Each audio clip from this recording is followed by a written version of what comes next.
बिस्मिल्लाहिर्रहमानिर्रहीम।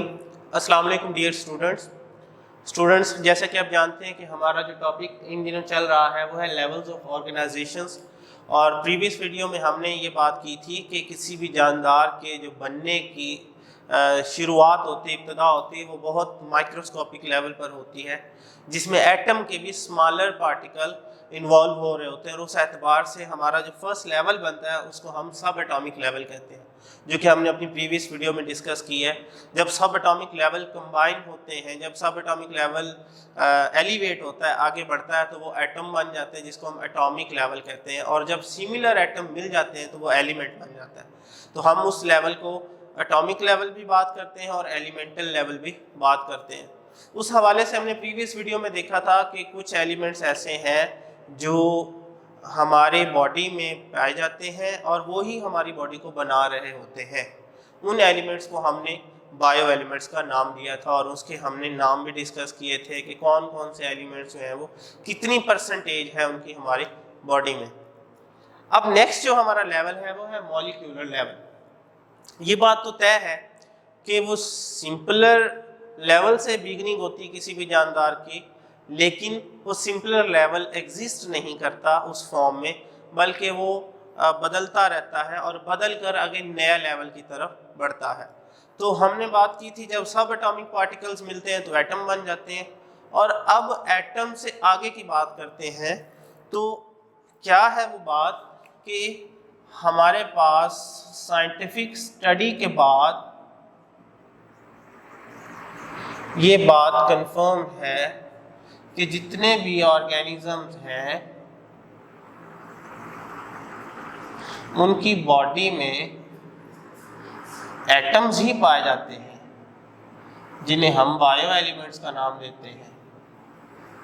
लेकिन ये बायो एलिमेंट्स आपस में कंबाइन हो जाते हैं केमिकली, यानी रिएक्शन करते हैं, और कंबाइन होने के बाद न्यू फॉर्मेशन बनाते हैं, नई तरतीब में आते हैं। यानी सिंपली बात है कि एटम हमारी बॉडी में है सही, लेकिन ये उस फॉर्म में एग्जिस्ट नहीं करता। जैसे दीवार है वो ईंटों से मिलके बनती है तो हम उसे दीवार कहते हैं, हालांकि उसकी बेसिक क्या है, ईंट है। इसी तरह हमारे पास जो मैं बात करना चाहता हूं, जो बॉडी में जितने भी मॉलिक्यूल्स हैं उनकी बेस क्या है, उनकी बेस एटम्स ही होते हैं। तो देखिए एटम जुड़ते हैं तो मॉलिक्यूल बनते हैं, ये मैं कहना चाह रहा हूं। तो एटम्स कंबाइन होते हैं केमिकली और न्यू फॉर्मेशन जो बनती है उसे हम मॉलिक्यूल्स कहते हैं, और उस लेवल को हम मॉलिक्यूलर लेवल कहते हैं। ठीक है, यही मॉलिक्यूल्स जो हैं हमारी बॉडी में तमाम के तमाम एक्टिविटीज़ को करवाने में हेल्प करते हैं, चाहे वो मेटाबॉलिक एक्टिविटी हो, यानी बॉडी के तमाम रिएक्शंस, या वेस्ट की प्रोडक्शन हो। ये सब कुछ मॉलिक्यूलर लेवल पर हो रहा होता है। इसीलिए हम कहते हैं कि असल में मॉलिक्यूल एग्जिस्ट करते हैं हमारी बॉडी में।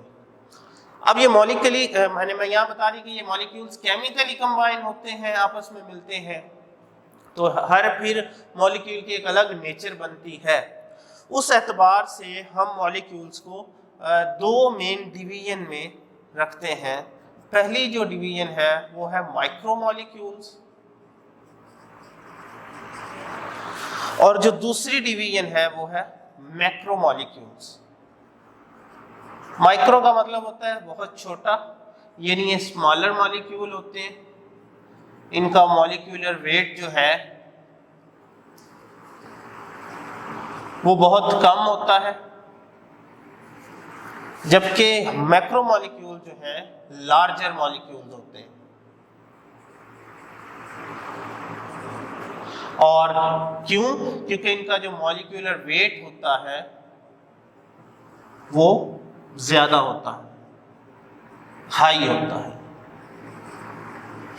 ठीक है, तो उस एतबार से हम इसकी एग्जाम्पल की बात करते हैं तो पहले मैं माइक्रो मॉलिक्यूल्स की बात करता हूँ। जैसे पानी है, ये बेसिक मॉलिक्यूल है हमारी बॉडी का। पानी एक छोटा सा मॉलिक्यूल है। जैसे ग्लूकोज है C6H12O6, जैसे ऑक्सीजन है, जैसे कार्बन डाइऑक्साइड है। तो ये सारे मॉलिक्यूल्स हैं जो हमारी बॉडी के अंदर बहुत अहम किरदार अदा करते हैं, लेकिन ये सारे छोटे मॉलिक्यूल्स, इसलिए इनको हम माइक्रो मॉलिक्यूल्स की कैटेगरी में रखेंगे।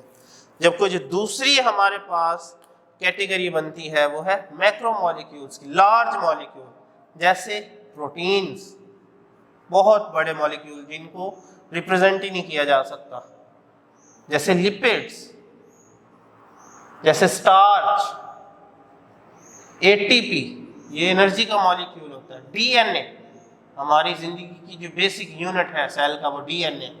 तो ये सब हमारे जिस्म में मैक्रो मॉलिक्यूल्स के तौर पर जाने जाते हैं। तो इस एतबार से हमने इस टॉपिक में ये देखा है कि मॉलिक्यूल्स दो तरह के होते हैं हमारी बॉडी में, और दोनों ही अहम किरदार अदा कर रहे होते हैं। कुछ छोटे रिएक्शन में इन्वॉल्व हो रहे होते हैं और बड़ी चीज़ें बना रहे होते हैं, कुछ बड़े मॉलिक्यूल टूट रहे होते हैं और छोटे मॉलिक्यूल जनरेट कर रहे होते हैं, और इस एतबार से हमारी बॉडी की हर एक्टिविटी को कंट्रोल किए हुए होते हैं। तो आज के टॉपिक में हमने मॉलिक्यूलर लेवल ही डिस्कस करना था, जो कि हमारा टॉपिक कंप्लीट हुआ है। इंशाल्लाह नेक्स्ट हमने ये चीज़ ध्यान में रखनी है कि अब ये मॉलिक्यूल जुड़ते हैं तो क्या बनता है। जैसे एटम्स जुड़े हैं तो मॉलिक्यूल बने हैं, अब मॉलिक्यूल जुड़ते हैं तो क्या बनना है। तो इस बात को जहन में रख के चलेंगे तो इनको डिस्कस करना और इनको जानना आसान हो जाएगा।